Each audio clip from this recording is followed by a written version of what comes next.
Anyway, last time we finished Acts chapter 1, and as you know, we're going through the book of Acts, and we're letting the text define the subjects along the way. So today we'll begin in Acts 2, and I know Pentecost was not all that long ago, and this may be somewhat of a review, but also there may be some things that we didn't cover back then that we'll cover today. So let's begin in Acts chapter 2. Verse 1, when the day of Pentecost arrived, they were all together in one place. Now let's stop right there before we continue to verse 2. I don't know how far we're going to get into this chapter today. Probably not all the way through it, but talk about the day of Pentecost.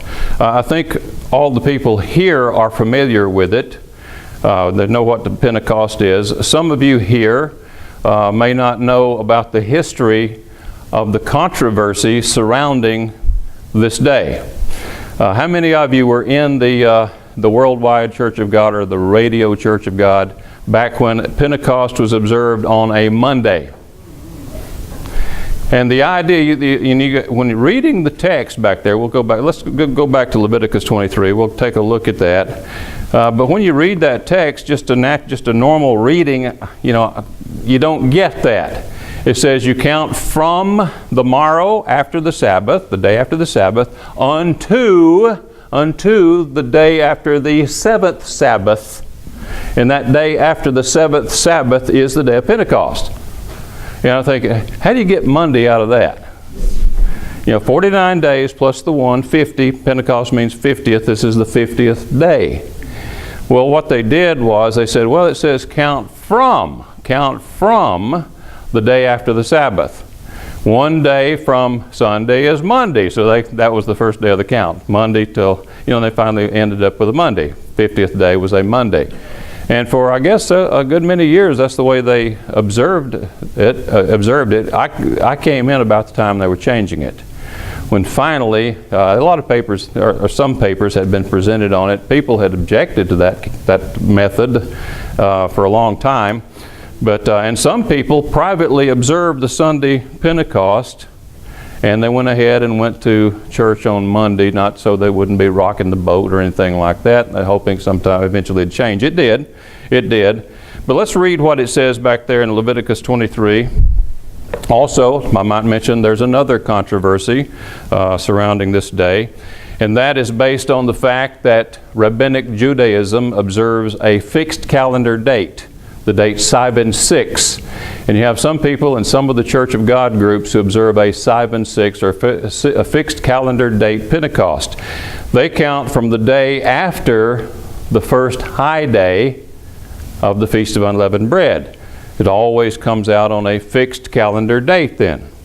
So it's not a matter of counting off weeks, and they say, well, the weeks here that you count, the 7 Sabbaths shall be complete. That means 7 weeks or 7 groups of 7 days. I say that a week is a group of 7 days, always ending with the Sabbath, but they take a different approach. Based on the practice of Judaism and assuming that that's the way it was done in the time of Jesus. However, there's a lot of information out there.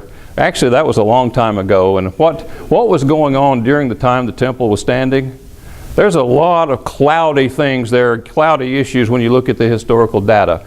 But evidently it is true, or at least there is evidence to the effect that the Sadducees actually observed a Sunday Pentecost just as we do. Also the Samaritans, it's my understanding, and I think to this very day, they still observe a Sunday Pentecost. They have a different calendar they go by, but they have I think they understand the count, the morrow after the Sabbath, the same way we do. And of course the Karaites, they understand it that way. And I wrote a booklet several years back on this subject, and I put forth the idea there that probably the way we count it was known far more widely than just among the Sadducees and a few other of the Jewish sectarians. Some of the Pharisees probably understood it that way as well. But what apparently happened was that over time the Pharisees, they were the experts on the law. They were the lawyers. They were the ones who focused on attaching all kinds of rules and regulations, and this happened over a period of time, to the law, so as to keep controls around it, to keep people within those boundaries. Of course, they wound up turning the law into some kind of burden, really. The law wasn't a burden, but their interpretation of it became burdensome. And also they moved away from, they were dwelt mostly in the cities. They were not farmers any longer. And so they began to look at Pentecost as a memorial of the giving of the law rather than as a harvest festival. And so when they began to focus on that, and it may be that the law was given on the day of Pentecost. I can't prove that, but it's a logical theory. It fits what data we have. Nevertheless, that's what they focused on. So then they moved, of course, they were more inclined to the fixed calendar date concept, because a fixed calendar date makes sense when it's a memorial. So anyway, that's the world we come to by the time of Jesus, and this is the controversy surrounding this day. But let's just look at it briefly back in Leviticus 23. We see it very clearly is a harvest festival, and that's significant to us because we understand there's a spiritual harvest going on, and we see the symbolism here and how that applies to us.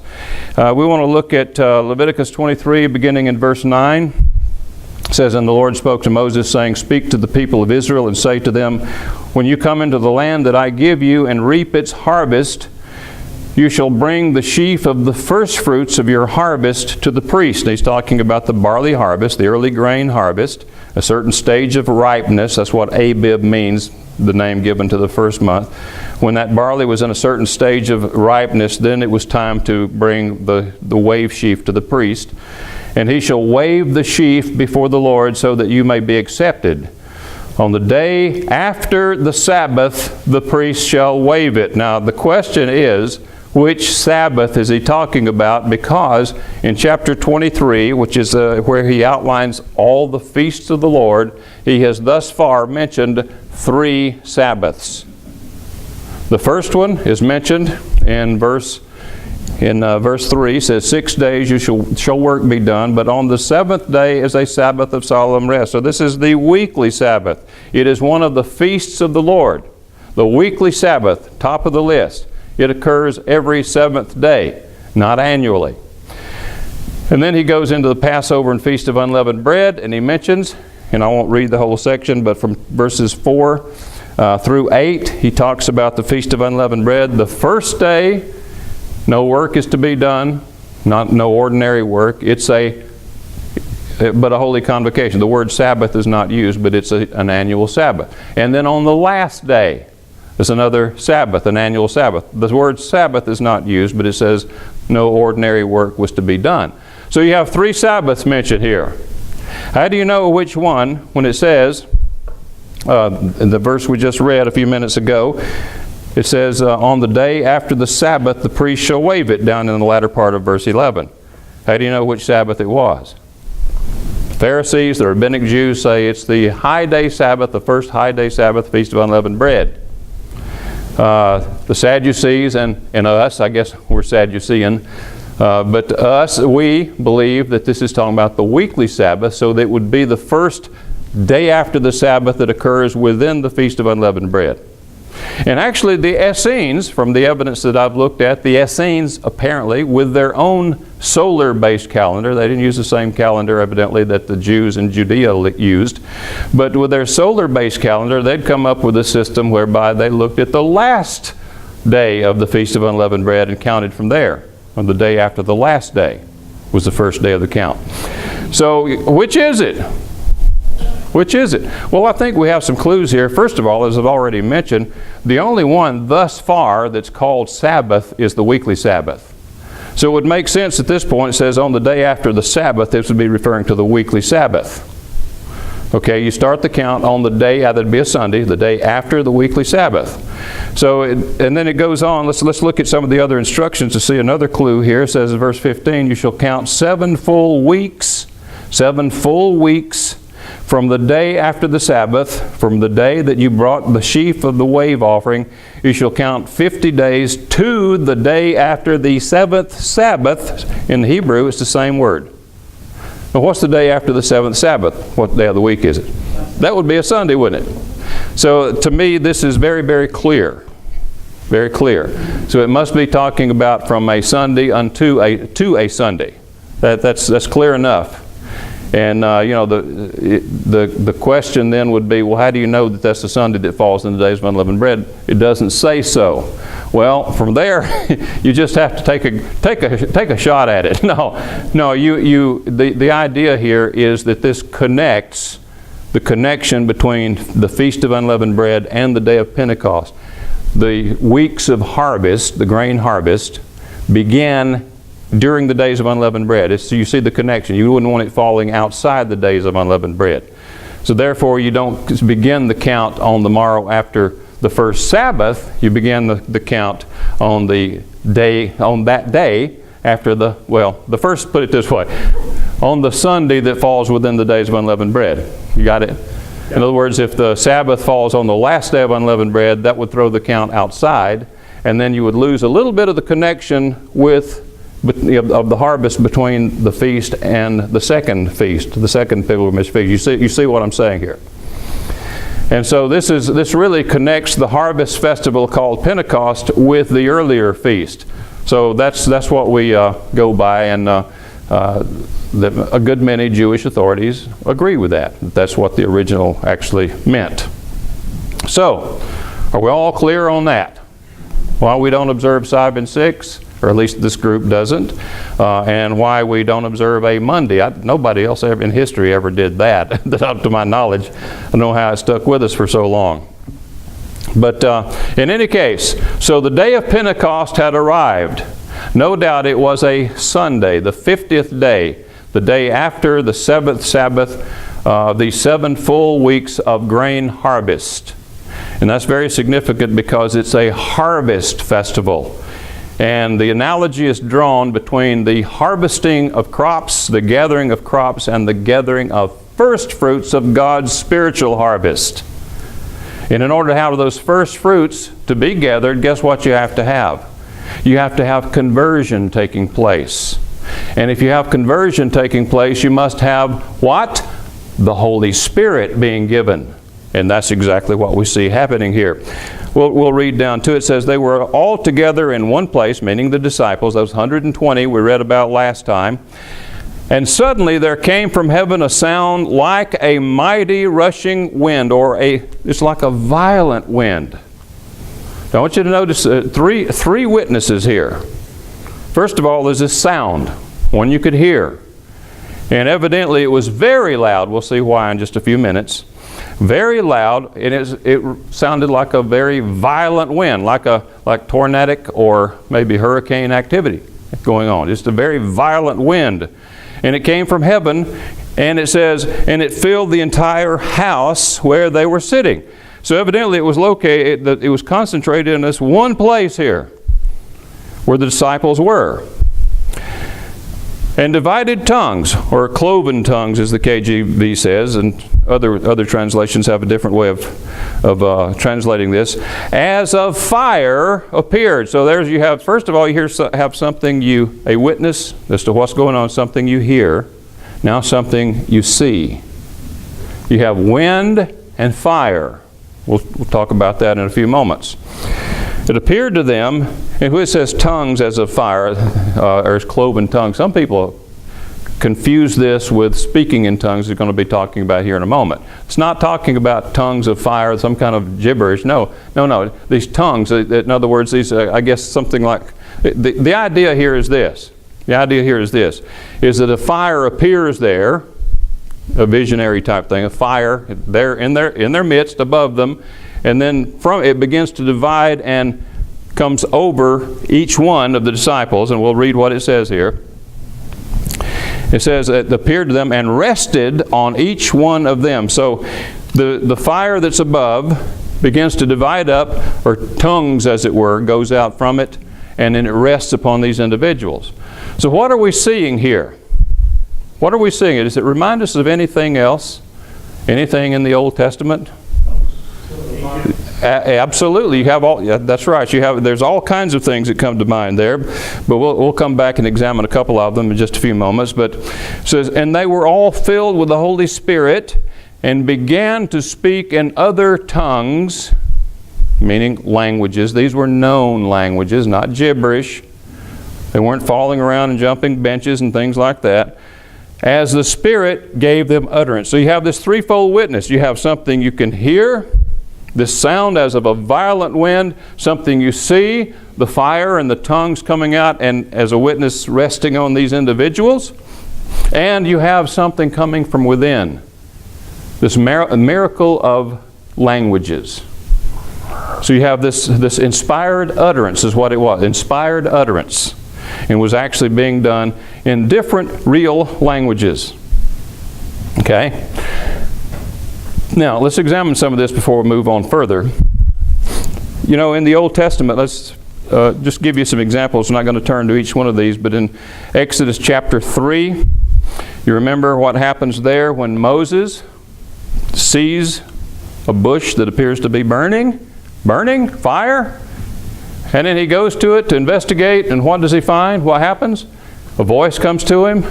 God speaks to him from out of the midst of the fire, apparently through the angel of the Lord, but he speaks to him and he says, what? Take off your shoes from off your feet. Why? Not because he had anything against sandals or shoes or whatever Moses was wearing. It's because that was the custom of the day. In some lands it still is. Before you go on into a room, or before you go into a temple or a public meeting place or someone's home, you take the shoes off. That's a sign of respect. So what he's doing is saying, take off your sandals because you're standing on holy ground. Meaning you're in the divine presence. The divine presence is symbolized by fire, the burning bush.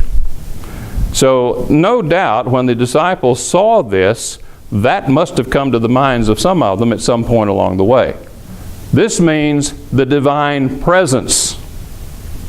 Another example is in Exodus chapter 13, where, I think Ken alluded to this, you had the Israelites going out of Egypt. You had I'm not going to turn there and read it, I'll just summarize it. You can find it in verse 21 in particular. You had them when they left Egypt. God guided them, and how did He do it? He went before them in the cloud by day, so they could follow the cloud, and by night a pillar of fire. There again, fire. It gave them light. Light pierced the darkness for the people of Israel. God was present. And then let's turn to these, Exodus chapter 24. Exodus 24. A couple of scriptures here. And again, it's talking about the same thing here in verse 17. It says, actually, this is not talking about the same thing. The one that we're going to look at in chapter 40 is talking about the pillar of fire. But in verse 17 of chapter 24, this is referring to the time when Israel had come to Mount Sinai. Mount Sinai. Where did God dwell? According to the text. This was in the mountain. And when they looked up and saw the top of the mountain, what did they see? Well, let's read it. In verse 17, it said, now the appearance of the glory of the Lord was like a devouring or consuming fire on the top of the mountain in the sight of the people of Israel. There again, the divine presence is associated with fire. So what does this mean when this fire appeared where the disciples were assembled on the day of Pentecost after they heard this violent wind, the sound of what seemed to be a violent wind? God was present. The presence of God. That's what the Spirit of the Lord is. It's the presence of God. So He was there. He was present. And the violent wind symbolizing His power. And the light, the fire, symbolizing the divine presence, the presence and power of God. We're talking about the Spirit here. So this is perfect symbolism for the Spirit, and I don't think there was a disciple in that room who didn't know what was going on, who thought, wonder what that is. They knew full well it was the Holy Spirit. The Spirit of God had been poured out. And now they're the recipients of it. And then they began to speak these other languages as further evidence, as if the first two signs were not enough. Not that they did need the other evidence, but nevertheless, the first two signs were great, awesome. I think that would have done it. But now you have this thing coming from within. The Spirit is transforming them in some way, affecting them some way from within, enabling them to speak other languages. So here you have this threefold witness to the divine presence. And another thing I might mention here is when you look at this and you try to get in mind what's going on here, when the fire appears, symbolizing the divine presence, you know immediately your mind goes back to Israel. The fire hovered above them, hovered above the tabernacle. I mentioned Exodus chapter 40. You want to look at that while we're here in the book of Exodus, chapter 40. And just the one verse here, verse 38 says, "For the cloud of the Lord was on the tabernacle by day, and fire was on it by night in the sight of all the house of Israel throughout all their journeys." So when they encamped, what happened? They put the tabernacle, they erected the tabernacle right in the midst of their encampment. And all the children of Israel camped round about it could look at night toward the tabernacle and they could see that glow, meaning the divine presence. God was among them. God was with them. And so that's what you see here when the fire appears here, apparently above their heads in the room. This symbolizes the presence of God, just as God had been present in ancient Israel. And we know that in ancient Israel that the Spirit rested on particular individuals, the kings, the judges, the prophets, in order to accomplish specific tasks. And now you see the divided tongues, meaning the Spirit is resting on these individuals because they have a task. And their task involves a new movement of the Spirit about to begin, or was beginning at this point. Now let's continue on. Now verse 5, "Now there were dwelling in Jerusalem Jews, devout men from every nation under heaven." Now the reason they were there, of course, is because it was the day of Pentecost, a pilgrimage festival, and they had come there to participate in the festival. "And at this sound," now get this, different commentaries have different opinions about this. Some think when they began hearing about the disciples speaking in different languages, that's what it's talking about. I don't think so. I don't think that's what it's talking about at all. And at this sound, the sound that has been described thus far is the sound of a rushing, violent wind. So it seems that here these disciples were in a house at first, and they heard the sound like a hurricane going on or something. And then all these people round about, all over Jerusalem apparently, they heard it too. And it seemed to be coming from a certain direction. So they went to see what in the world is going on over there. So they were drawn to it. And at this sound, the multitude came together, and they were bewildered. When they got there, apparently at this point, the disciples had moved out of the house and were apparently in the outer court of the temple, or in that area. They were bewildered because each one was hearing them, the disciples, speak in his own language. And they were amazed and astonished, saying, "Are not all of these who are speaking Galileans?" You know what that means? It means that you do not expect fluent language coming from a Galilean, because they have been known to mangle a few syllables. And apparently they sometimes gagged on the gutturals. You know how some Middle Eastern peoples speak with the guttural sound, you know. Apparently they gagged on they didn't do that so well. And they were people, they looked on them as country people. Hicks, yeah, there you go. Hicks. Galilean Hicks. And here they are speaking fluently in these languages of the peoples who had come there. Now it says Jews, and they were Jews and proselytes, but you know, when the Jews many of them had moved out in times past. They were outside of Jerusalem, dwelling in these other lands. We'll read where they came from here in just a few moments. And while they were there, of course, they raised families and grew up, they had children and all this, and they began to learn the languages of the peoples they were among. There probably some intermarriage going on, and the kids were still retained their Judaism, and yet they were now speaking different languages. It's kind of like you look around the world today. You see Jews all over the world. You see Jews in Asian lands. They look Asian because they've intermarried and they speak Asian languages. Same is true of Jews in Africa, Jews in Europe. That's just the way it is. And this is what you had going on there. So they were speaking different dialects and different languages by this point. And now they hear these Galilean Hicks talking fluently in those languages. And they go on to say, and how is it that we hear each of us in his own native language? And here they are, Parthians and Medes and Elamites and residents of Mesopotamia, Judea and Cappadocia, Pontus and Asia, Phrygia and Pamphylia, Egypt and the parts of Libya belonging to Cyrene, and visitors from Rome, both Jews and proselytes. Proselytes were the people who had been adopted into the Jewish nation.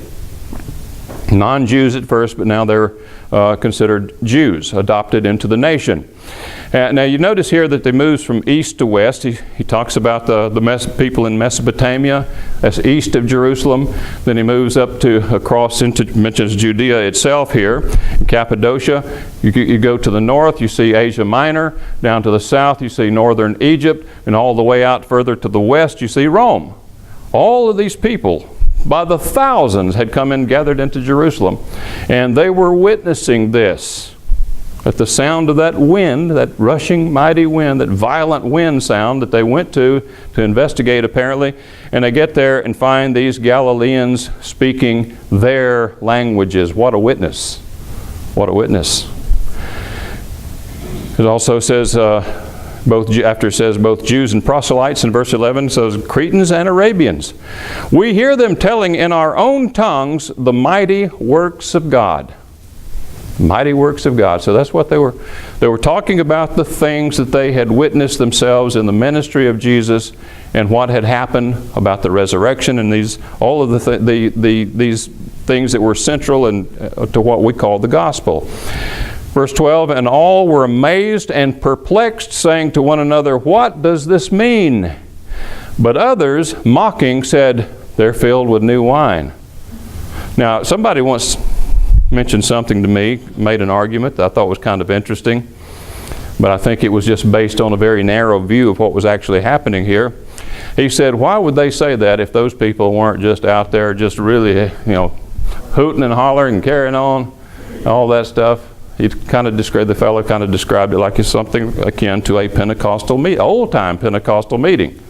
So why would they be accused of being drunk? Full of new wine, if something wasn't going on. And my reply to that is that you see in the mix of all of this, you have people all excited. They're telling other people what's happening. It's not that everybody there saw them or heard them, but they did hear about them. And what's somebody going to eventually say? Well, sounds like somebody had a little bit too much to drink to me. Yes. Yeah. You sure that was a language he was speaking? So I suspect that's what's going on here. But then you have something very interesting. Peter stands up. Concerning the wind, I might mention, of course, some scriptures come to mind there as well. You think of the Spirit, right there in Genesis chapter 1, the second verse. The Spirit is hovering over the waters. What does that mean? We know the word Spirit and the word wind, same terms. Or spirit, the word's translated spirit, and breath, breath, wind, this a violent force from God or a gentle breeze. All of that can be translated from the term translated spirit, whether you're talking about the Greek or the Hebrew. You have the Spirit in Genesis 1 hovering over the waters, indicating that something is about to happen. Some changes are about to occur. Meaning, of course, that the wind is about to blow on those waters. That reminds us of something else too, doesn't it? Of the Exodus, of how by a blast from his nostrils he parted the Red Sea. You know what this, of course, is talking about is by the Spirit of God. The divine power, the presence of God is there. God is in heaven, but he can extend himself. He can reach down into this world and he can perform wonders here, and that's what he does. We see it happening all over the place. And so that's what the disciples, no doubt, with that in their background, that ingrained in their thinking, that's what they immediately recognized as to what was going on, that the Spirit was present. The power of God was present. God himself in spirit was present with them and acting powerfully among them. Now verse 14, but Peter standing with the 11, this is after the comment, they're all filled with new wine. Peter standing with the 11, and again this is apparently in the outer court of the temple at this point. He's got a crowd, quite a crowd around him, lifted up his voice and addressed them, men of Judea and all who dwell in Jerusalem. Let this be known to you, and give ear to my words. For these people are not drunk, as you suppose, since it is only the third hour of the day. It's 9 in the morning. We wait till noon before we start doing that. Now, obviously, if it's that early, you don't expect to find a lot of drunks staggering around. But this is what was uttered through the prophet Joel. Now keep in mind that Peter, what he says here, is not just an opinion. It's not an opinion. Some people look at this and say, well, he was right about what this was, but he was wrong about the date. No. Peter, this was divine utterance here. He was under inspiration of the Spirit that had just made itself known in a powerful way. He says, this is that which was uttered through the prophet Joel. And then he quotes from Joel chapter 2 and verses 28 through 32. And in the last days it shall be, God declares, that I will pour out my Spirit on all flesh. Now, some comments on that. If you want, you don't need to turn there, but I'm going to turn there myself. If you want to, you can, but in Joel. I'm going to go back and look at get the context of this prophecy. In context, before these words are said, Peter only quotes a part of them, but it says back in same chapter, verse 26, you shall eat in plenty and be satisfied and praise the name of the Lord your God, who has dealt wondrously with you. And my people shall never again be put to shame. You shall know that I am in the midst of Israel. So this is a restoration prophecy. It's about the restoration of Israel.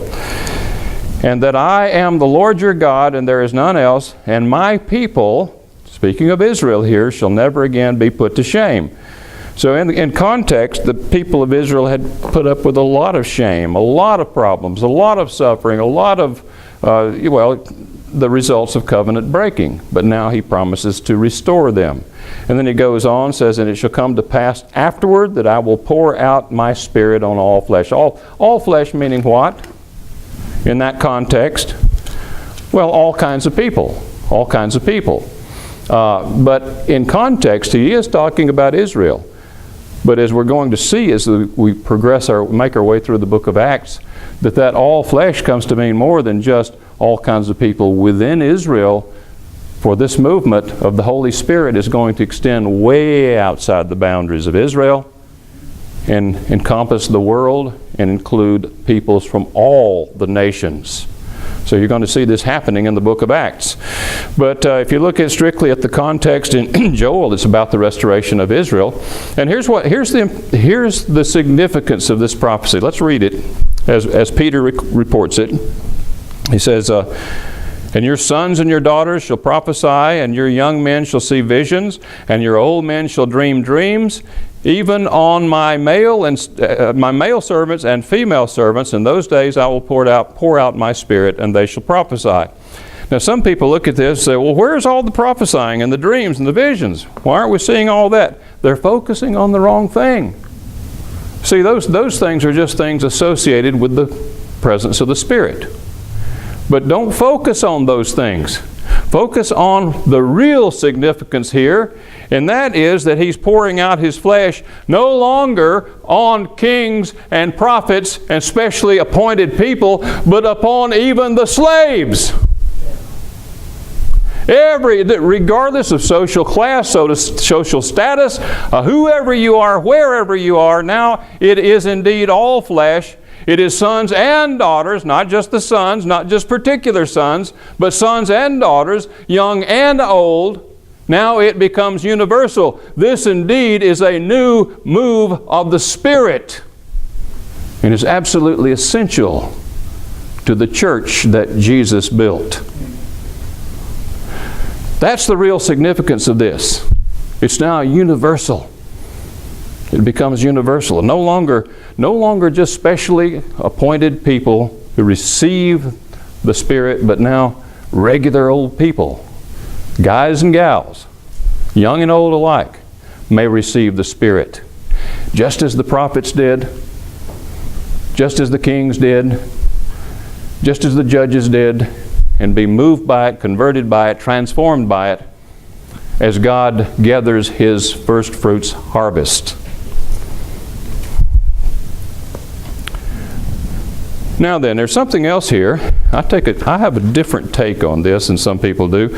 I wanted to mention, though, that this expression, last days, in verse 17, it seems that we have a tendency to, when we read texts that have this expression or similar expressions like last days, the last time, things like that. Also the expression in verse 20, latter part of verse 20, day of the Lord.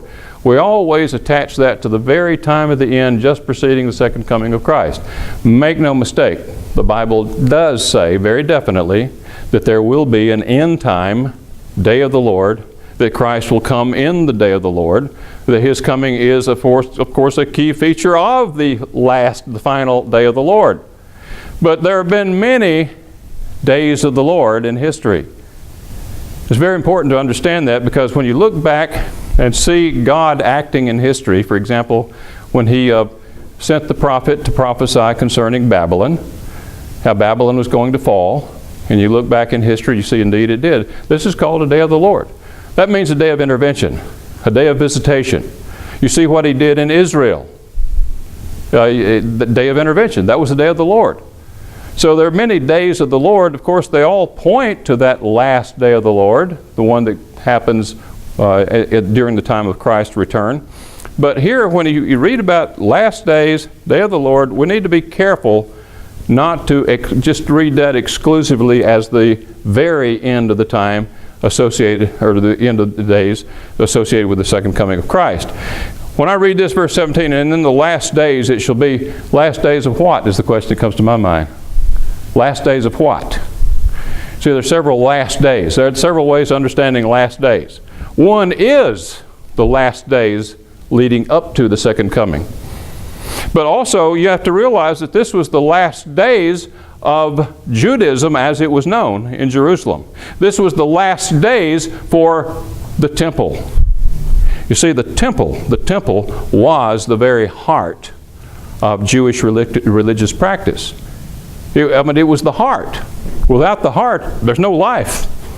And when that heart is cut out, as it was in AD 70, then that ended Jewish life the way it had been known and practiced. It didn't end Judaism. There's still Jews with us today. We understand that. But it really cut the heart out of normative Jewish life. So that was the last days of the temple period. That's one way of looking at it. But also there's God's perspective. You know, we're told that for God, 1,000 years is like a day, and a day like 1,000 years. That's not some kind of secret key to unlocking all the puzzles of prophetic understanding. That's not what that is. What it is saying He's the one who inhabits eternity. The difference between 1,000 days, or 1,000 years, and a day for Him, it's not, what is the difference? If you have inhabited, if you have existed for eternity, if you had no beginning, if you inhabit eternity, then 1,000 years is not much different from a day, is it? That's your perspective. So from God's perspective, the last days begin, backing up and looking at it historically, from Adam until the second coming. Well, we're in the latter period, aren't we? From His perspective, hey, we don't have much time left. Even if we have another 500, 600 years, who knows? But still, we're in the last days from His perspective. So there's a number of ways of understanding this. Also, again, and we'll get to it in a few moments, this expression, day of the Lord, is found in verse 20. As I said, there have been many days of the Lord, and there was a day of the Lord prior to the coming of Christ.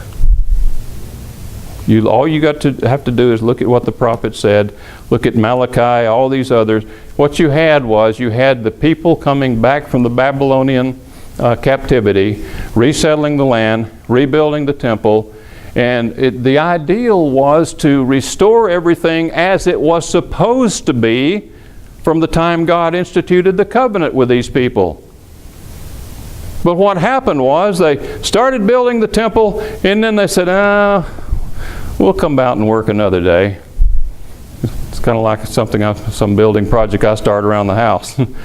Still there years later, still a project that's still one day. But no, they became lethargic, and again they started moving away from the ways of God. And the warning from the prophets was, look, you're doing it again. You're doing it again. The same things that got you into the mess to begin with and got you kicked out of the land and into somebody else's land, you're doing it again. And of course, they had trouble after trouble after trouble. They were always dominated by foreign powers. You have Daniel referring to the succession of Syrian kings, for example. We have historical documentation concerning that and how they treated these people. It was awful, especially under the reign of Antiochus IV, Epiphanes, who offered swine's flesh on the altar of burnt offering and put an idol in the temple and all that, and fully intended to make Jerusalem a Jewish graveyard until he was struck down. It didn't last for him. Then after that, then we come to the Roman period. Still, the Romans now. There had been the Babylonians. There had been the Greeks, the Persians, and and under the Greeks, of course, you had the Persians first. You had the Persians, the Medo-Persian kingdom. Then you had the Greeks, Greco-Macedonian. Had all these Syrian kings from out of the Greek Empire, the empire that Alexander began. And then, if that wasn't enough to dominate and overpower these people, now then the Romans come on the scene. They're more powerful than all the preceding ones combined. The Romans. And I don't know if they were actually more powerful, but they were certainly powerful. And they dominated these people. And that's what you see when you come to the time of Jesus.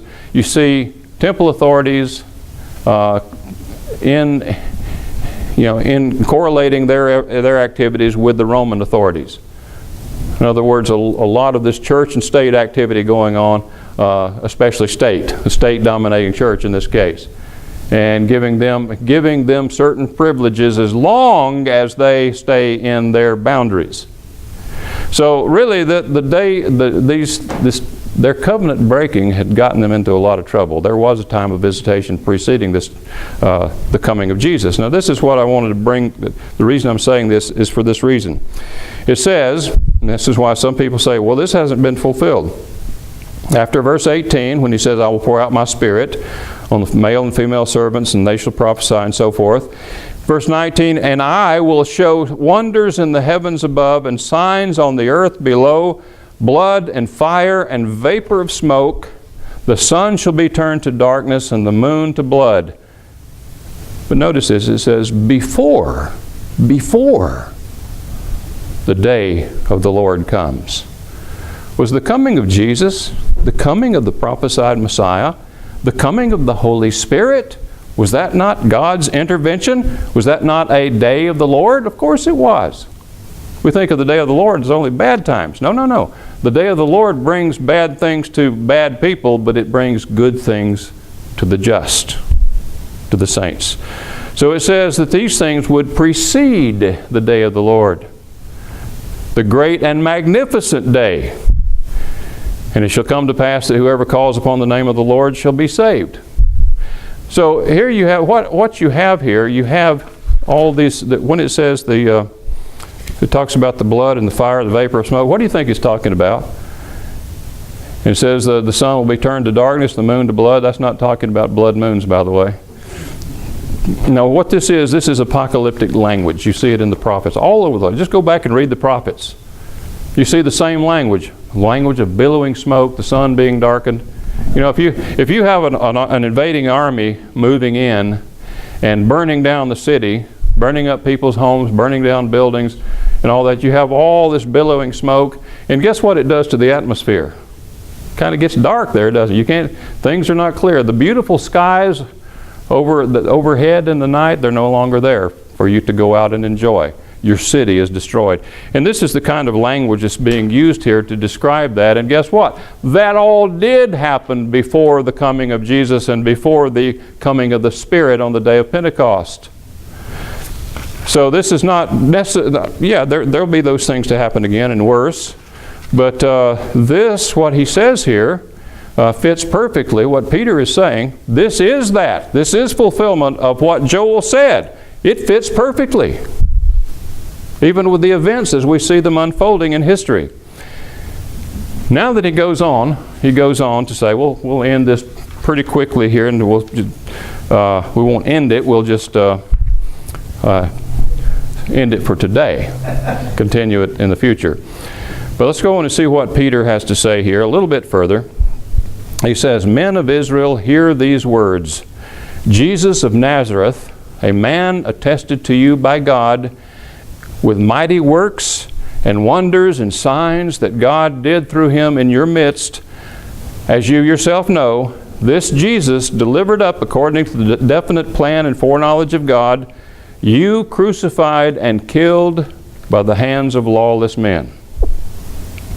God raised him up, loosing the pangs of death, because it was not possible for him to be held by it.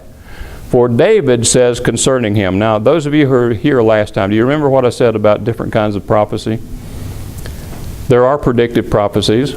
There are those types of prophecies that can be described as history written in advance. I gave you some examples. Daniel, for example, he prophesies the succession of kingdoms. That's history written in advance.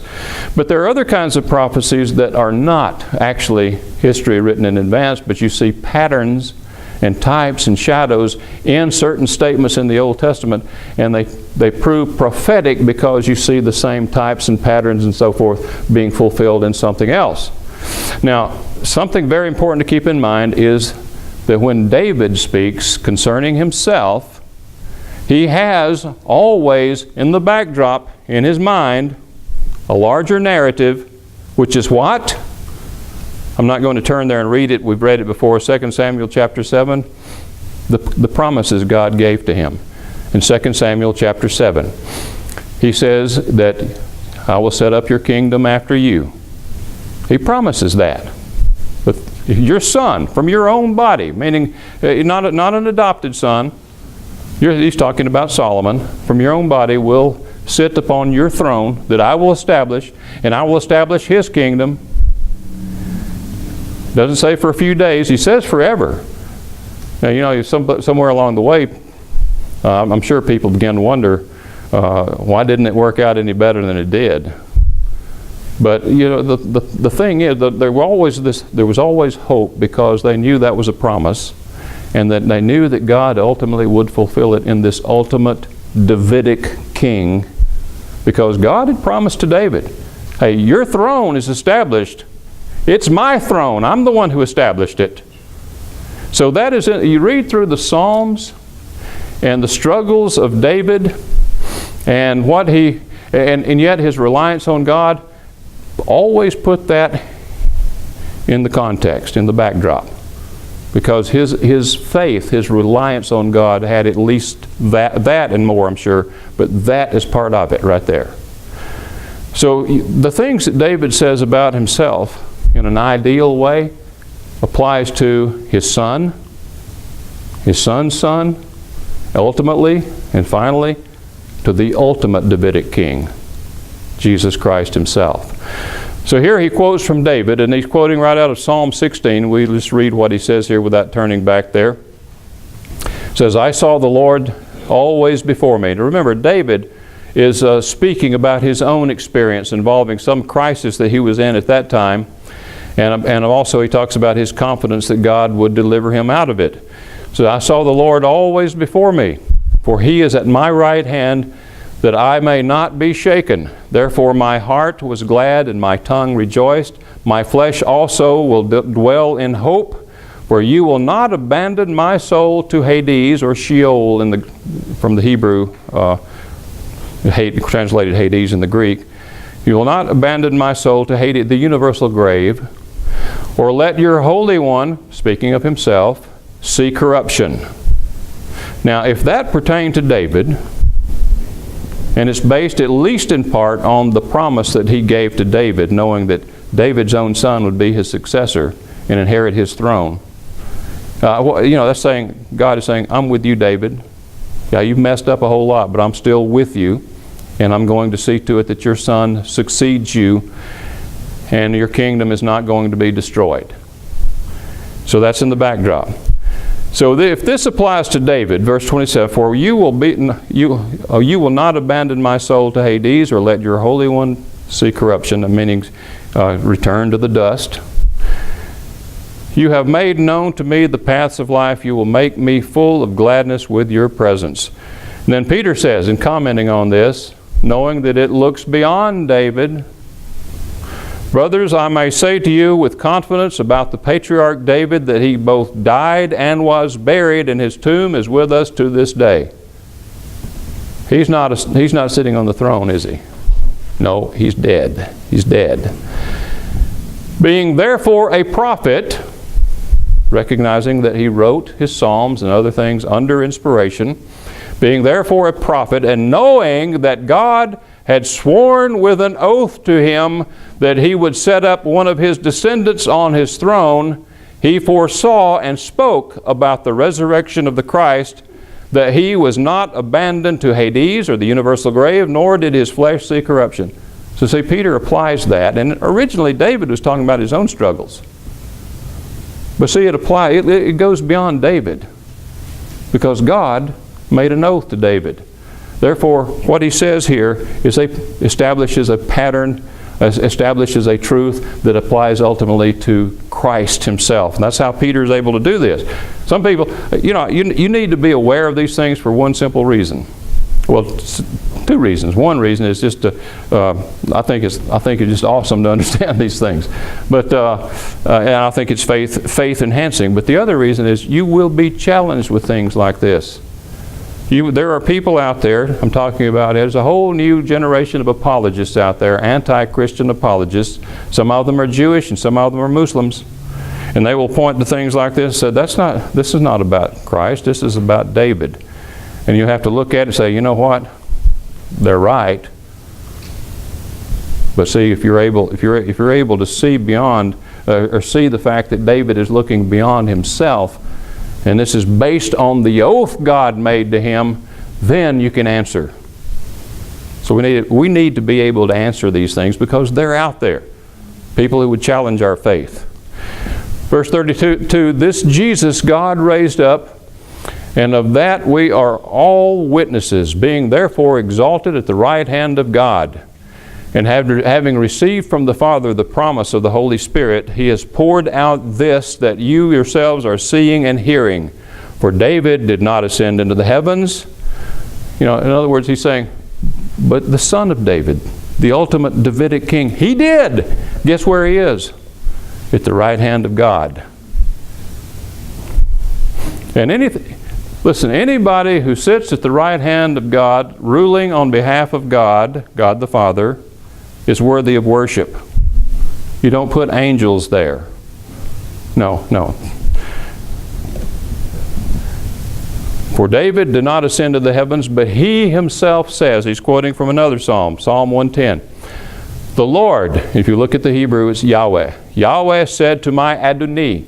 That's a title of respect. Yahweh said, the Lord said to my Lord. In other words, this is Yahweh talking to the Davidic king. Sit at my right hand until I make your enemies your footstool. And then Peter says, let all the house of Israel therefore know for certain that God has made him both Lord and Christ, this Jesus whom you crucified. If you put yourself in the picture, I think you can begin to see why some of them at least were beginning to have some emotions well up at that point. You know, we did. We participated. And of course it did. That's exactly what happened. Verse 37, now when they heard this, they were cut to the heart and said to Peter and the rest of the apostles, brothers, what shall we do? The next time I'm here, we're going to see the answer to that.